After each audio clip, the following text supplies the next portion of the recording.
My audience. This is my audience. Okay.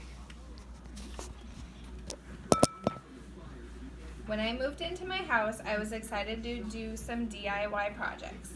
The first project on my list was painting the front porch. It's a spacious room with great lighting and beautiful brick floors. The porch's downfall, wood paneling, straight from the 1970s. I hadn't done much painting and wanted to do it right. I found out there is a lot more to painting than I thought. From getting the right supplies to cleaning up the project, I discovered painting can actually be a complex process. After spending time prepping, painting, and cleaning, my porch looks like a new room. I realized that painting can completely change how your home feels, and I want to share those lessons with each of you. Before you can start your painting project, you must get your supplies. Not only do you need to pick up paint, you also need to get brushes, a roller kit, stir sticks, paint openers, and tape. It seems like a daunting task, but there are just a few key things to look for when getting your supplies. Look at what you're painting to determine what kind of paint to purchase, outdoor versus indoor, how big the space is, and what kind of surface you'll be working with. Decide what finish you want, glossy, matte, satin, or semi-gloss. If you're painting a room, know the feel you're ultimately going for. A dark color can often make a room look smaller, while a bright one can make the room feel bigger. Are you doing an accent wall where the color is meant to stand out? Does the color match the furniture in the room? You want to create a cohesive space, and picking your color is an essential part of doing that. Another thing to think about when picking your color is the color theory, specifically color harmonies. In the inclusive classroom, they discuss how different color combinations elicit different behaviors and responses in us. Picking your paint color is more than just personal preference. If you are painting a smaller space or object, you may only need a brush. If you're painting a room, you'll likely want to get a roller. In fact, the manager of Diamond Vogel Paint Center, Randy Stoltenberg, told the Global Gazette they have totally different functions. When looking at which type of tape to get, it can be overwhelming. Different kinds of work better for different things. Have you a good understanding of the surface you'll be working with? Is it rough or smooth? What are the dimensions? Will you need thick or thin tape? It can all seem like a lot to think about, but getting the right supplies is essential to a successful painting job. Now that you've gotten your supplies, you're probably excited to get started, but skipping the next step in the painting process can prove detrimental. To ensure the final product looks good, you should prep and clean your surface before you paint anything. You should wash the area well with warm water. I also like to sweep the floor to avoid extra dust in the air and to keep your work area as clean as possible. When you're prepping an area for paint, you should be very thorough in your washing. When I paint the windows on my porch, I only washed the front and left the top unwashed. When I started to paint, I got dust and spider webs on my brush and had to stop painting to clean the brush and the windows. Ultimately, cleaning saves time up front. After the surface is cleaned, you can start to tape.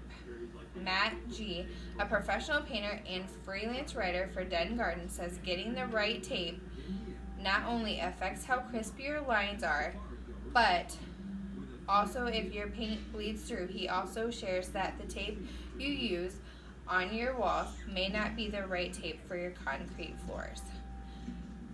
So taping is a tricky task. Luckily, you need your research and found a tape that works for your surface.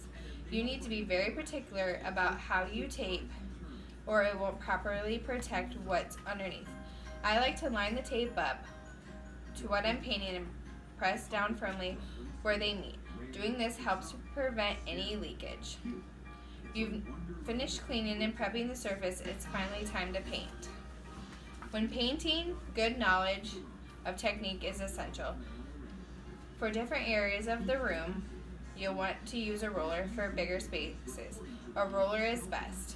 There are a few different techniques on how to paint with a roller and how to avoid dripping. Your roller kit will come with a pan to pour your paint in.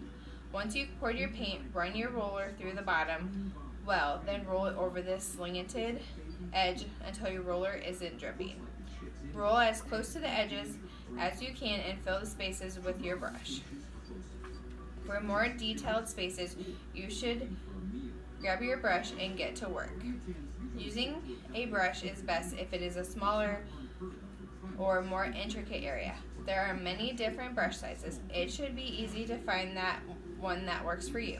As with the roller, there are different techniques that make the brush easier to maneuver. I like to dip my paint in the brush, then wipe the excess paint on the edge of the can to avoid dripping. I find it best to paint a thin layer first, then do more coats. In my experience, doing thinner layers makes the final project look more seamless. I'm going to show you how I do it. So I like to take the paintbrush, dip it in,